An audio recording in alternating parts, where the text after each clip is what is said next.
அப்பா நீங்க இருக்கையில பயமில்லையே, என் தகப்ப நீங்க சுமந்து கொள்ள கலக்கமில்லையே. நீங்க போதும், நீங்க போதும், நீங்க போதும், நீங்க போதும், நீங்க போதும், நீங்க போதும். எங்க பாப்போவேன் உங்க பிரசனத்தை விட்டுட்டு எப்படி வாழுவேன் உங்க சமூகத்தை மறந்து. எங்க பாப்போவேன் உங்க பிரசனத்தை விட்டுட்டு எப்படி வாழுவேன் உங்க சமூகத்தை மறந்து.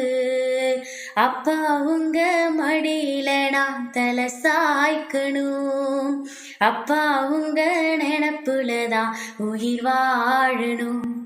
ஏன் மனசு புரிஞ்ச தெய்வம் நீங்கப்பா,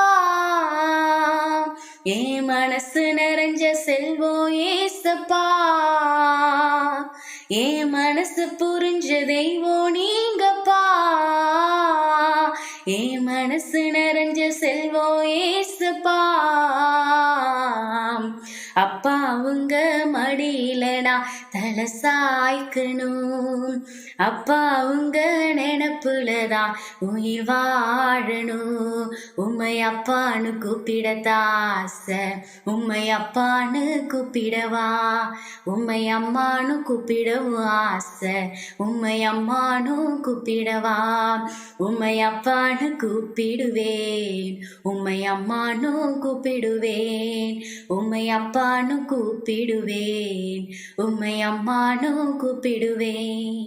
அவ்வளோ பெரிய பரலோக சிங்காசனத்தை விட்டு இந்த பூமியில வந்த பிறகு நம்மளை அடிமைகளாக மாற்றுறதுக்கு ஏசப்பா இந்த பூமிக்கு வந்தாங்க? இல்லவே இல்லைங்க. மாறாக அப்பா பிதா என்று அழைக்கக்கூடிய புத்திர சுவிகார பாக்கியத்தை நமக்கு கொடுக்கறதுக்கு தான் இந்த பூமிக்கு வந்தாங்க. அதனால உங்களுக்கு யாரும் இல்ல, தனிமையில இருக்கீங்கன்னு சொல்லி கவலைப்படாதீங்க. உங்களை நேசிக்க ஏசப்பா இருக்காருங்க.